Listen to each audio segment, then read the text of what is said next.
Gordon,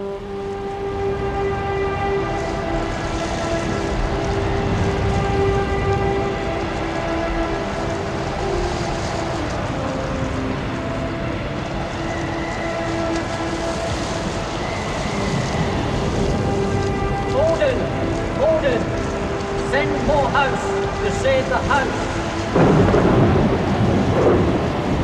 Come on, the house! Can't find Did you play against Bob Holmes, Joe?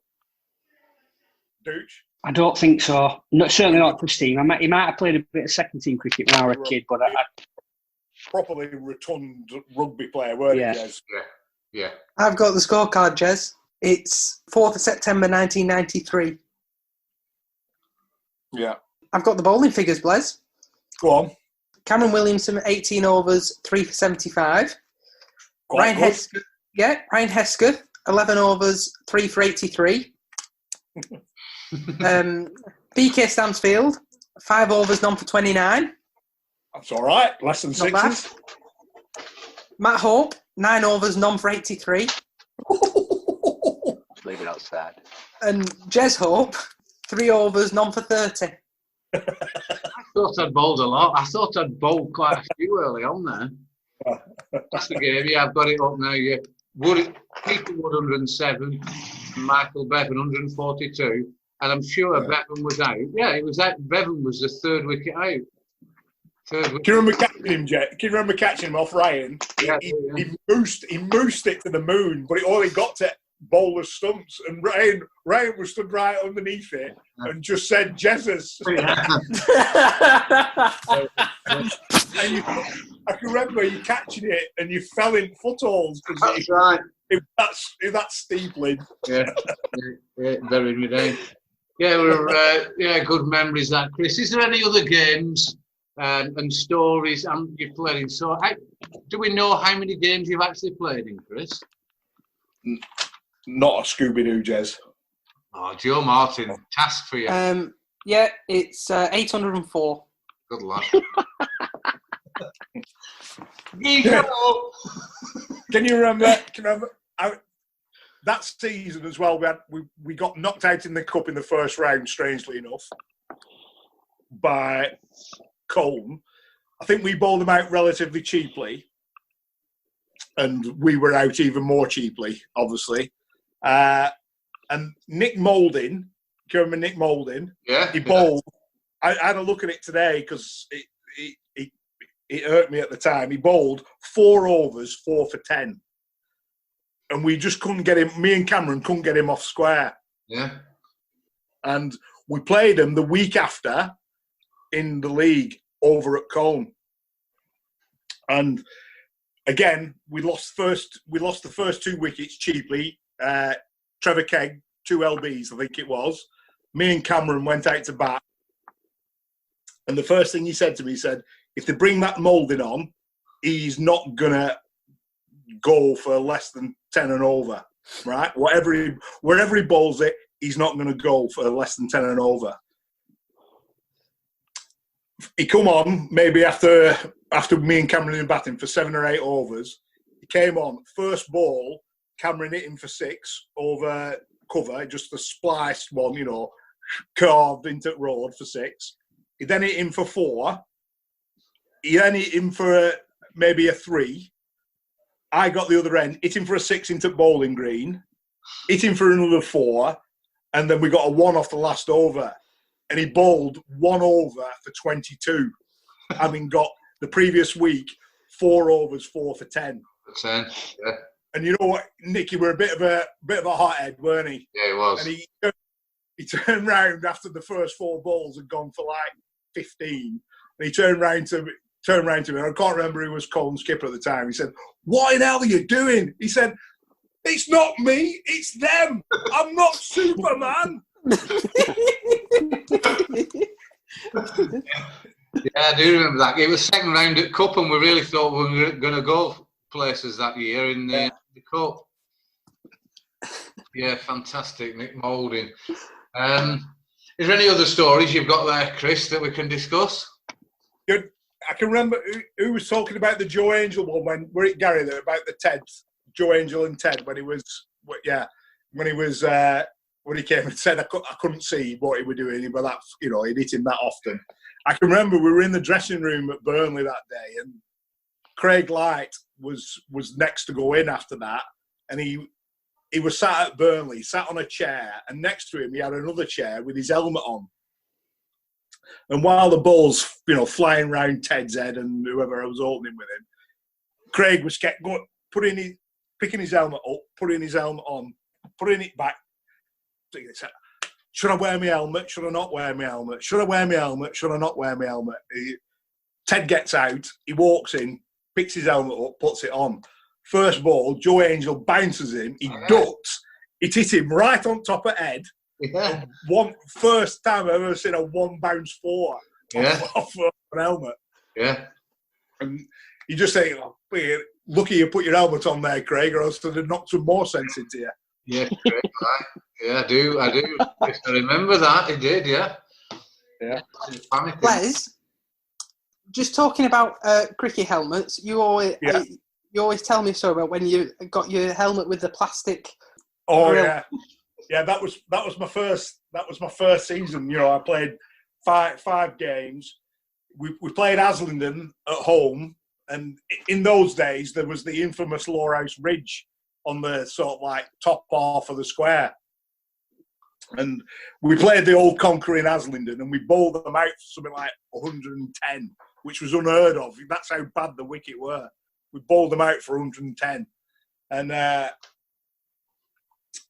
they had a West Indian pro called Hartley Lean, who he wasn't the biggest fast bowler in the world, but he was very sort of lithe and long-limbed. He might have been only 5'10", but he could wang it down. Yeah. Iggy went out to bat, obviously, first time. Iggy used to bat with one of them, you know, Graham Gooch helmets with just the earpieces on. Iggy gets a brute of a ball, hits him on hand, he gets caught behind, he comes into the dressing room and said, some bugger's going to get killed out there. Yeah. Oh, thank you. I'm waiting to go in. So, you know, in them days, you know, God forbid we had COVID-19 in those days. You had shared helmets. We had about 3 helmets. Yeah. So you could have Iggy's with earpieces. You could have maybe Stan's with earpieces, or you could have this white helmet with a polycarbonate visor, a full face polycarbonate visor, and the only thing that it had were 3 circular holes in it. I can't remember who I went out to bat with, and they said he's bowling quick and the pitch is terrible. He said you'll be lucky to get bowled rather than, you know, get hit. I said, all right, great, thanks very much. So I take my guard, and, you know, steeling yourself for what's coming up, sort of ready to bat, and sort of as you see him coming in, you exhale, and as I exhaled, it fogged up completely. So not only is he bowling lightning speed on a terrible track, I've blown on the inside of this polycarbonate visor. I couldn't see it. Fortunately, wicketkeeper took it before he had a chance to unfog. I think he bowled me about 4 balls later, but they were dreadful. Those helmets, absolutely dreadful. Yeah. Yeah, I do. Good helmet story. Yeah. Good helmet story involving our buffoon in chief, Mr. Heaton. About the same time, I think maybe second year I played, and we played East Lancs down at Lowerhouse, and can't remember which way around it were. We played them 2 weeks on trot at home because we got them in cup. So Rifle's bowling. Stan wears, I mean, we had the white helmets in those days, and like you said, and Rifle clocks Stan right on the badge, well, where there would have been a badge on this white helmet. Stan's a bit dazed and all this sort of thing. Next ball, or a couple of balls later, he's out, comes in, and there's this helmet, so there's a big mark on it, paint and stuff. Dave Whalley's gone out to bat. Next ball, goes out, middle plays looks down to put his bat on crease, and there's just white paint all in this crease on Stan's helmet, right? So the following week, we've got East Lancs again. Stan wears the same helmet, goes out to bat, facing Paul Rifle, but he's put an elastoplast cross on this helmet. To say Paul Rifle wasn't amused was an understatement. And he was quick, weren't he, Rifle? If you remember, he was. Yeah. I was sharp. He was a quick, but he was extremely fed up at that. I do remember that. Funny story. Joe Martin wants to tell me the tale of a not non-cricket related, because it's got something to do with cricket. But we were once playing Nelson on sort of like July time. So the fair was in town at Nelson, and in those days the fair was on the sort of like dirt track behind Seed Hill. And this year it were a big fair, so they had all the normal sort of attractions. And I was fielding down at Long On, and Scuderi was in usual imperious form and smashing us all over. So I'm stood waiting for the next one to go over my head, and all I heard as I was walking in was Blaze. I turned round. There's no crowd behind me at all. Nobody sat on those benches. Nobody at all. So next ball comes in. I walk in a bit for Blaze. It's me. Carry on walking. Next ball. Blaze, it's me. It's Dave. I want Big Wheel. And he's going round the big wheel in the fair, shouting at me as the cricket's going on. Yeah. That was... Dave Askew. You didn't say who it were. Dave Askew, yeah. Dave Askew, yeah. Dave Askew. And he could only shout, couldn't he, Chris? If he got to the ball, he couldn't shout. Obviously, half of it you couldn't hear him, but as soon as you got to the top, he'd shout at you. But he'd only have a quarter of the circle where I could actually see him. Yeah, well, Lowerhouse's equivalent of David Gower and John Morrison, that plane flying over. The other tale that I love telling, and Rusty loves telling, is last game of the season. The season you broke your neck, didn't you, playing football? Yeah, I did. Up Belvedere. Somebody had gone into your back of you while you were going up for one of my sort of skew whiff kicks again. Yeah. And you got home and sort of like felt a bit sick, and then this rang you up, didn't it? Mr. Hope, whatever you do, don't take that plastic brace off. You need to come in straight away. Yeah, that's right. Yeah. So Jez has broke his neck, and he's scoring in the last game of the season. They've got Carl Hooper as their sub-pro. And, as per usual, he's running through us a little bit. I'm still batting. I think I've got maybe early 30s, something like that, when Rusty comes out to bat. Now, I think it's Rusty's last ever game, but when you look at the scorecards, he actually played some games the year after when he was second team captain. But, it was like it's Rusty's swan song. So Keith walks in to bat, as per usual with Keith. He goes through all his little mannerisms that he's got. Taps his glasses up to his nose. He's got a pair of Velcro gloves, which are state of the art at the time. Wraps his Velcro gloves a little bit. As he comes out, he said to me, "Right, Blaze, what's the pro doing?" I said, "He's turning a little bit, but he's bowling from park end, so it's not anything sort of anything vicious." Keith, he said, "But watch out for his arm ball. It's quick and it's usually a Yorker. So just keep an eye on it." So Rusty takes his guard, pats his bat a couple of times, surveys the field for what reason I don't know, but surveys the field. Hooper comes in, slings it in, his fast ball Yorker. Keith's bat still in the air as it hits his stumps. Looks in amazement, and he had that funny way of tucking his bat under his arm and just turning very quickly. It's almost like a bit of a mince. And walked off. As he walked off, he turned round to me, tapped his glasses on his nose again, and said, "You're right, Les." I wouldn't have told you, Keith, if it weren't happening. Oh, yeah, fantastic. I do remember that. Fantastic.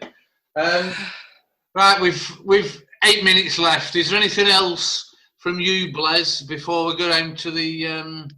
and we can dial in again, there's no dramas. Don't feel that you need to miss anything out, and then I'll go around the others. I think it's beholden of us to tell the Higgy story of when he played. I don't know whether you played, Jez. I can't remember when he had 4 catches and he never got a wicket keeping collection, did Higgy? And he always bemoaned people who had pros who had spinners and they got stumpings as well as catches. And I can't remember who the actual batsman was, but Higgy was on 4 catches, and one of their batters towards the end of the inning smashes one straight up in air, literally straight up in air, and Higgy stood up, so it goes up in the air, and Higgy shouts, "Higgies!" And it's unbelievable. He's going to get his 5 catches, get a collection. Yeah. Ball started drifting on the wind a little bit, and he's trotting after it towards cover. Everybody's standing out at way. He's elbowing out at way as he gets to it, but it carries on blowing. Yeah. As Higgy gets to it, he sticks his hands out, but for some reason, his feet are underneath his hands. It goes straight through his hands. It doesn't even touch his gloves, and it hits the end of his toes and just bounces off his toes and goes for 4. Not only does he drop it, it hits his toes and go for 4. And Higgy turned around and said, "They're good, these toe protectors, aren't they?"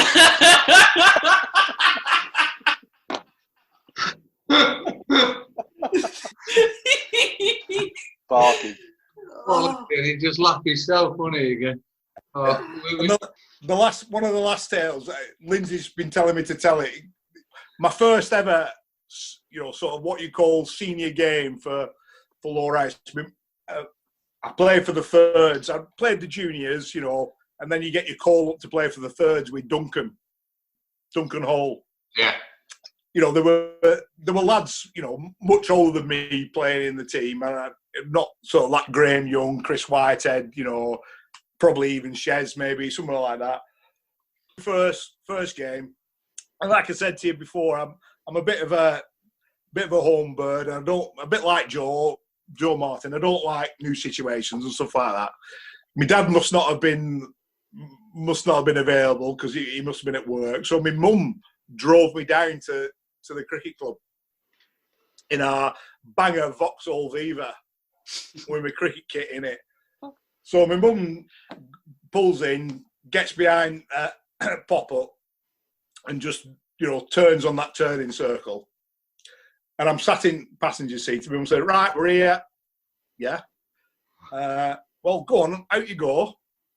"No, I don't want to go, Mum." "What do you mean you don't want to go?" "Well, I'm a bit, not saying I'm scared, but I'm scared." "No, I don't want to go, Mum." And she "Yeah, tell you what you are doing." She walked round to the car, took my kit out, threw it on the floor in front of the car, said, "Get out of this car now. You are playing for that team." And I sort of like, a couple of little tears sort of like dropped down my cheeks as I picked up my stuff and walked into the dressing room and my mum's thrown my kit out of the car. Oh, I remember that, Chris. You were 26. And I thought Dave was your inspiration, and we've got Gloria to thank all these years. Yeah, fantastic. There's another story of our true Lowerhouse hero, Stan Eaton. What about that day at Rishton when the game got called off early, and our Steph was scoring,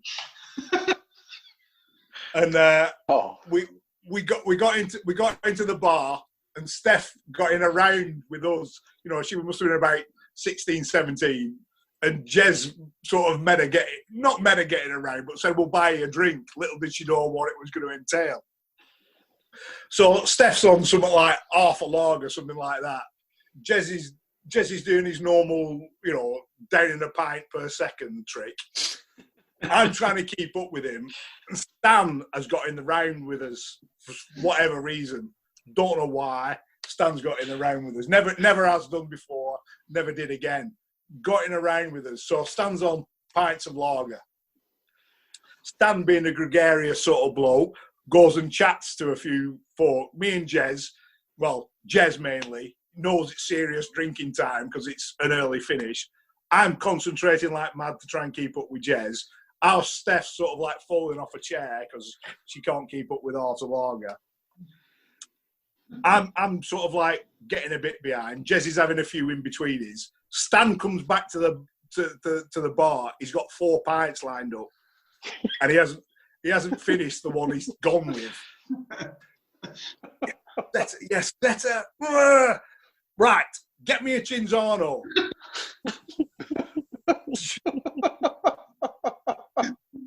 Jez looks at him and says, "What?" I said, "Well, I'm not going to be able to drink all them as well, am I? If I run a pint, I'll be on my backside. Get me a Cinzano." So Jez gets him a Cinzano. So Stan's sort of like taking the top off another pint. Jez has finished again. Blaze gets at bar. Go to bar. What do you want, Stan? He's not, he's not got down his 3rd pint and he's still not drunk. Well, I'll have to have another bloody Cinzano, won't I? Get him a Cinzano for Stan. And we had like a stool sort of table, and all it had was Stan's lager. Yeah. And Cinzano's on it. And he just went off his stack at Jez for, trying to get him drunk on Cinzano. Yeah, he's never drank it since. He's never lived. So, right, that is 100% true, is that story. And I didn't bully Steph into getting drunk. She would joke. No, you invited her into the round, which is fine. That's right. And I think there are a few more people. And Stan went off talking to Dave Shepherd, who has since died, bless him, a number of years ago, an ex-policeman.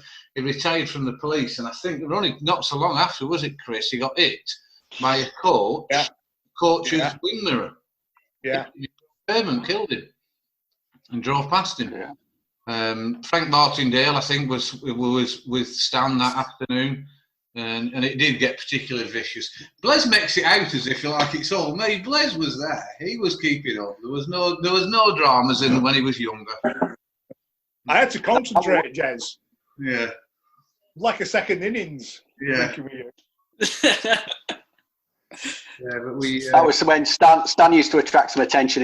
That were his his shooting jacket period, wasn't it? He used to wear this shooting jacket. Yeah, it was. He's good quality. I don't know if we've played it yet, Blaze, because we're trying to do like a Stan stories and just throw intermittent ones in. But he tells a great story about when we all went to East Langton. I had a denim farm. And Matt turned up.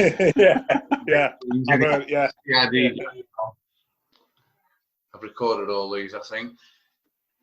Do you remember the Phil Astin and Tom Organ drinking one, Jez? Can you remember that one?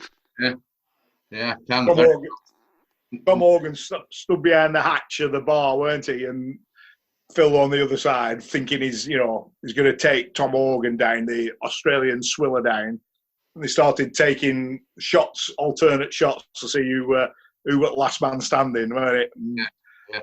It wasn't shots of 20% green or orange stuff. It would have been, full on, strong bourbon or whiskey or. Yeah. And after about 3, Tom kept putting whatever he was putting in his, which wasn't whiskey, and Phil was just getting lower and lower and lower. Until he had to go out and use the facilities. Top step. Phil had come back from Manchester. I think that was his first year back after getting paid in Manchester, and came back. But he was a character, wasn't he, Tom Organ? Yeah. Again, it was another half season, that one, but he was a character. Yeah.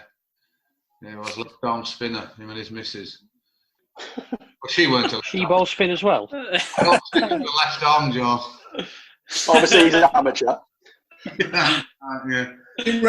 You you know all the naughty boy stories that the Rugrats have, Jez. You know about. I won't mention collection boxes in this story while Joe's still with us. But I've got my conscience clear. You can mention it as much as you want. I don't really know the collection box story.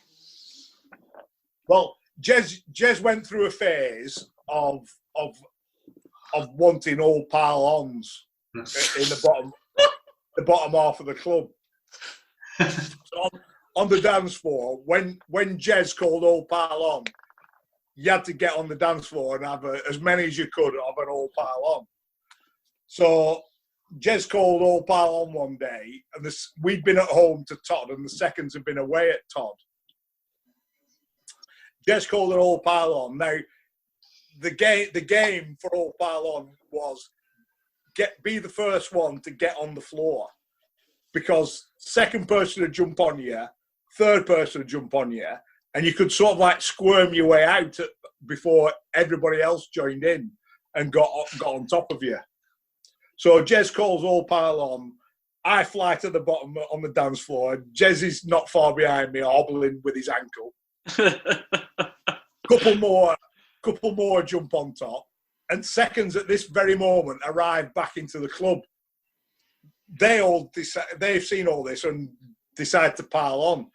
As the pile sort of like dismantles, Jez is sort of like on the floor, bleeding profusely from a head wound. I don't know where this was, but and we need to be. This might have to be cut for this.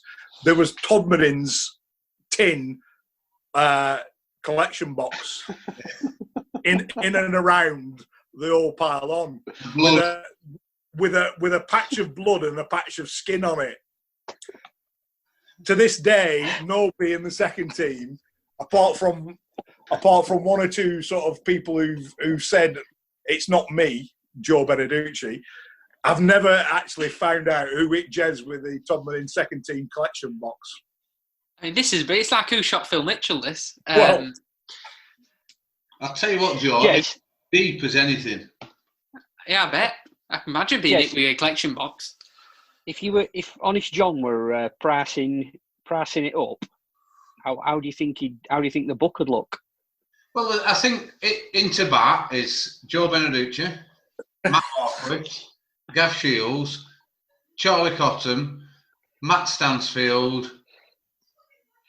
I'm missing one. It wouldn't have been Matt Stanley. He'd have missed you. He would have just been running to do all pile on. He'd have missed it. What would the sixth have been? Russell. Johnny Russell. Johnny Russell. That's it. So that's the sixth. So it would go along the lines of Matt Stansfield 25-1 for the reasons just mentioned. Joe Beneducci would have been an outsider, I think, because I think he had more about him. I don't think he would have been so underhand, so he would have been about 8. So he would have been about 8. Johnny Russell, I don't think he would have done that. Johnny Russell was more fun-loving, so Johnny would have been 6s.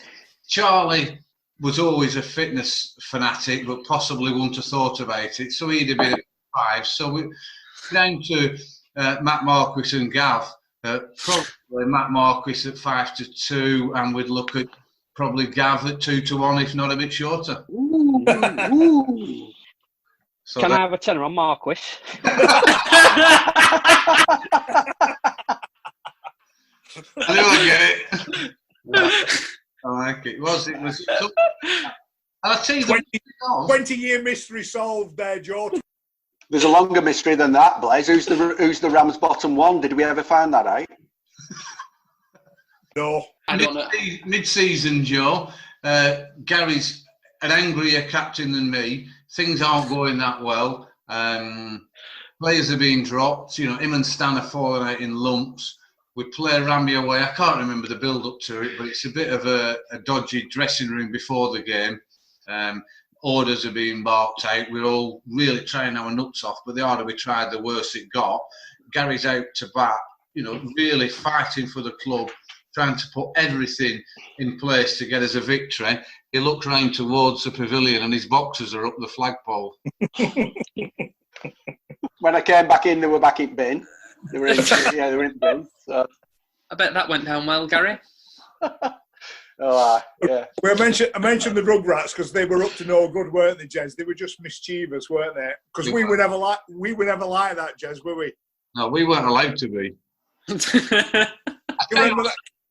you remember that day at Rishton, Jez, when Lofty was fed up with us? Yeah. And he parked us at deep mid-wicket and deep cover, so we couldn't take Mickey out of him. And we were waving at each other from one end of ground to other. But Blez, all we've done is something along the lines of, I hope I get a ball today, and just whispered something to each other. It wasn't a case of let's pretend we're on step ladders on field, or we probably used Rusty's coat hanger or something like that. And quality stories back then, and the football ones as well. Chris, we could go on plenty of times for them. They were good. Yeah, absolutely. One more tale about that era. Can you remember the day when Dave Renner brought down prospective new sponsors to the club, and he was trying to sell Lowerhouse in its best light, and we played Rottenstall at home this time, and it was Michael Bevan's best ever Lancashire League figures. He got 7 for whatever, and we were all out for 100, and again they knocked him off with probably 38 overs still to go. We were sat in the dressing room, proper distraught. I think I top scored with about 20, and Chippy and Proc got 18 apiece, something like that, and we were 100 all out. And we were sat in there and a bit disappointed after getting flogged again. Probably, like Macca said, sat quite quietly thinking about where we'd gone wrong. And all of a sudden, dressing room door flung open, didn't it? And whacked whoever was sat behind dressing room door in head. And David came in and he was apoplectic, weren't he? Absolutely ready to blow his stack, weren't he? And sort of like, really, really, what are you doing letting me down like this? I've brought prospective, sponsors on here and you've performed like that. We didn't, we got hammered, really. And he just turned round to Proc and said, you, Proctor, what sort of shot was that? And it was, he got caught and bowled off Michael Bevan. And you know how Bevan bowled them left-arm Chinamen in test matches? Well, they were bowling swing. Again, another one that was bowling swing them days. But he bowled a Chinaman to Proc. He'd obviously, been trying it. And he'd been bowling swingers all day. And then he threw this thing out at the back of his hand and Proc just had 3 swipes at it. Yeah. Just chipped right back to him. And it did look comical. But he was second top scorer with Proc, and he just got an absolute volley from Redders. But Dave eventually calms down. He stops he stops venting, walks out the door, and we're all sat there, having been quiet as mice. Dave, just somebody have a look to see where he's gone, and he'd gone back far enough, and we just burst out in absolute hysterics and just pointed at Proc saying, it's all your fault, it's all your fault. And I don't know who was captain on that day, but whatever, Proc were in seconds the week after, and I'm sure it must have been Renners that insisted on him being dropped. Yeah, I think it might have been Trip or someone like that. Yeah, I do. But then Renners apologised, didn't he? He said, look, yeah. I think we lost a fortune. I think we'd lost some sponsorship, or we'd lost something because of that performance. Yeah, it was strange old times. And we had a few people busted into the dressing room, didn't we, on other games? Ken Shotcock, he was the elite. He got asked to leave. So what a great episode that is, everyone. It's there's some fantastic memories there from, no doubt. Is a legend of the club, and as we've discussed, potentially that record might never be broken. But let's see. I'm quite sure that his 16,000 runs will take a lot of breaking. We'll have to. Some people have to play some years. So, Chris, thanks ever so much for coming on the podcast. Really appreciate your time, and thanks so much, Chris. Have you any final words for us? No, thank you very much, and I've enjoyed my time as a late sub, as you said. You know, Fantastic. Thanks very much, Chris, and thanks very much to Joe and Dooch and Gary Morehouse, and we'll see you all at the next podcast.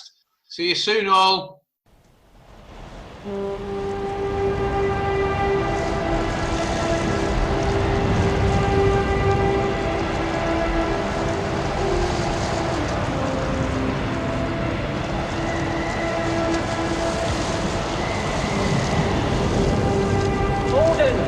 Gordon, send Morehouse to save the house.